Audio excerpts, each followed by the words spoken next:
مولانا صاحب ہے جی فرمائیں. سوال یہ ہے کہ دجال کا کیسے علم ہوگا کہ یہ دجال ہے, اس کی کوئی نشانی کیا ہے اور وہ کس طرح نمودار ہوگا؟ بھائی آپ نے دجال کو پہچان کر کیا کرنا, پناہ مانگیں کہ اللہ اس کا سامنا نہ کرائے.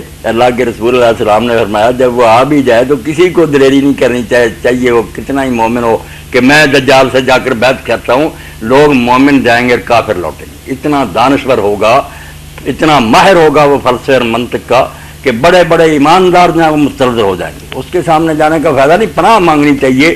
اسی لیے اللہ کے رسول علیہ السلام نے 4 چیزوں سے پناہ کا تو حکم دیا.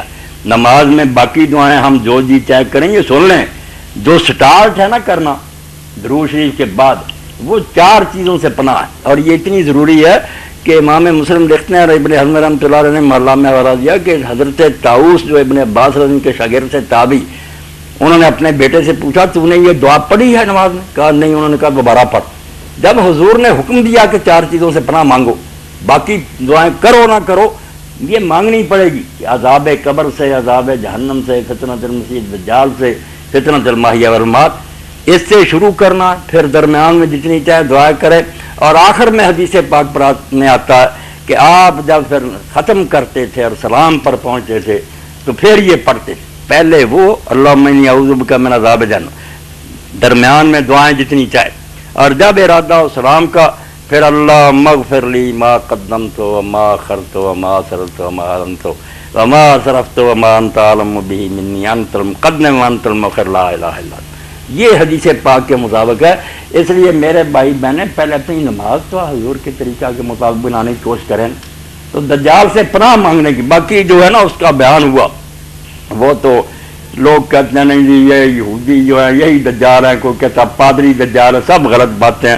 دجال ایک شخص ہے, پرسن ہے, قوم یہود اس کے ساتھ ہوگی, مگر وہ ایک آدمی ہے, مخصوص آدمی جس کا حضور نے ذکر کیا. حضور اس کے بارے میں پریشان تھے, بعد میں بھی لوگ پریشان, مگر وہ ہے ایک آدمی, کوئی قوم نہیں, کوئی پادری نہیں.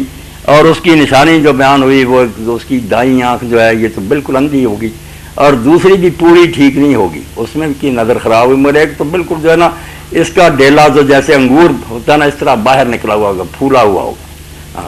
اور جو اس کے حرکات اور کام ہیں وہ کوئی یہ ماننے کی ضرورت نہیں کہ وہ خدا ہوگا. کئی لوگ یہ کہتے ہیں ہو تم تو پھر مشرک ہوگا, مانتے ہو دجال یہ کرے گا. نہیں, شرک کوئی نہیں, یہ سائنس کی ترقی ہوگی. ابن حزم فرماتے ہیں کہ اس وقت یہ لوگ اتنا ترقی کر جائیں گے اپنے علم میں, ایسے ہیلے ان کے ہاتھ آ جائیں سائنسی کہ مردہ بھی زندہ کر دیں گے. وہ لگے ہوئے ہیں لوگ مردہ کو زندہ کرنے کی کوششیں تو ہو رہی, مگر ایک وقت آئے گا کامیاب ہو جائیں گے, مرے ہوئے کو زندہ کر دیں گے. بارش مصنوعی برسائیں گے, جس علاقہ میں چاہیں گے بارش برسا دیں گے. یہ تھوڑا تھوڑا کام اب ہو رہا ترقی یافتہ, بہت پھر بہت ہی آگے نکل جائے گا نا. بارشیں برسائے گا, جو لوگ نہیں مانیں گے ان کے علاقے جو وہاں سپرے کر کے زمینیں شور کلر کر دے گا بنجر, جو اس کے مانیں گے وہاں کھیتیاں اگائے گا اور سارا. یہ صرف ہیلے ہوں گے, ایسے سائنسی ایجاد ہو جائے گی.